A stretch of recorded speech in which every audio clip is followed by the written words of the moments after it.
Tony বাবা, কাকা এত লেট করলে হয়? আজকে আমার সব থেকে খুশির দিন। তোমার সাথে আমার কিছু কথা আছে। হ্যাঁ বলুন। একটু সাইডে এসো। আমি যে শুনলাম তোমার বিয়ে সালমার সাথে হচ্ছে। হ্যাঁ কাকা, সালমার সঙ্গে তো হচ্ছে, দেখলেন না বসেছিলাম। না না, ও কেন সালমা হতে যাবে? ও তো সালমার বান্ধবী। না না কাকা, আপনার কথা ভুল হচ্ছে, ওই সালমা। দেখো টনি, যে মেয়েটা আজ 10-12 বছর ধরে শুধু তোমার খোঁজ নিতে আসতো, তুমি কবে বাড়ি আসবে না আসবে, আর সেই মেয়েটাকে আমি চিনবো না? এই তো তোমার বাড়ি আসার কিছুদিন আগে তোমার খোঁজ নিতে এসেছি, তুমি আসবে না জেনে কাঁদতে কাঁদতে এখান থেকে চলে গেল। আর ওই মেয়েটা তোর সাথে এসেছিল, কি যেন নাম ওই মেয়েটার? হ্যাঁ, সাথী।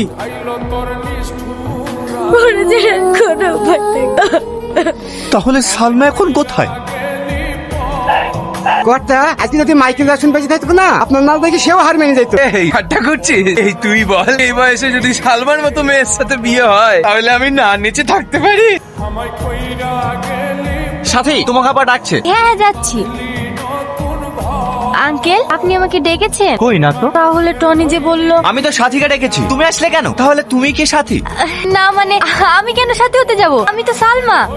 টনি, চিৎকার করো না আব্বা। কি ভেবেছিলে তুমি মিথ্যে নাটক করে সালমাকে আমার কাছ থেকে আলাদা করে দেবে? পারবে না, কারণ আজ আমি সবকিছু জেনে গেছি। আর তুমি এতটা নোংরা মেয়ে, নিজের স্বার্থের জন্য এতটা নিচে নামতে পারো? তোমাকে আর কি দোষ দেব? যে আমাকে পৃথিবীর আলো দেখিয়েছে এই তুমি মিথ্যা আশ্রয় নিয়েছে। হ্যাঁ, আমি মিথ্যা আশ্রয় নিয়েছি, সেটা শুধু তোর ভালোর জন্য। কারণ আমি চাই না একটা চোরের মেয়ে এই বাড়ির বউ হয়ে আস। চোর চোর চোর সারা জীবন ধরে একটা কথাই শুনে আস, শুধুমাত্র মেয়েকে বাঁচানোর জন্য যদি ডাক্তারের কাছ থেকে ওষুধ চিনি নিয়ে আসে, তাকে যদি চোর বলা হয়, তাহলে যারা ভালো মানুষের মুখোশ পরে নিজের সন্তানের সাথে বেইমানি করে, তাহলে তাদের কি বলা হতে পারে? বেঈমান, বিশ্বাসঘাত। আর কত নিচে নামবে তুমি? নিজের জেদ বজায় রাখার জন্য আমার ছেলে জীবনটা নষ্ট করে দিচ্ছিলে। থাক মা, উনি তো বলেই দিয়েছে, আমি যদি সালমাকে বিয়ে করি এই বাড়িতে হয় উনি থাকবে, না হয় আমি। তা আমি এই বাড়ি ছেড়ে চলে যাচ্ছি সালমা, আর কোনোদিনও ফিরে আসবো না।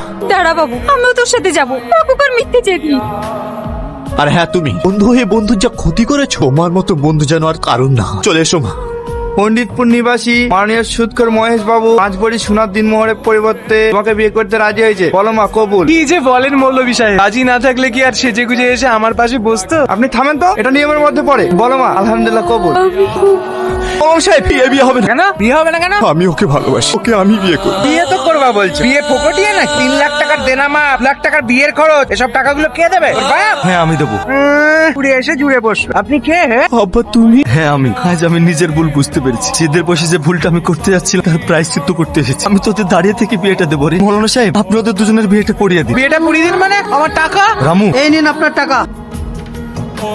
বলো মা, কবুল? বলো। কবুল। এবার তুমি বলো মা, কবুল? কবুল। করতে করতে বিয়ে পড়ানো তো হয়ে গেছে, ঢোল কি বাজাবো? আরে টাকা আমি দেবো, তোমরা বাজাও। এই বাজা। টনি বাবা, কাকা এত লেট করলে হয়? আজকে আমার সব থেকে খুশির দিন।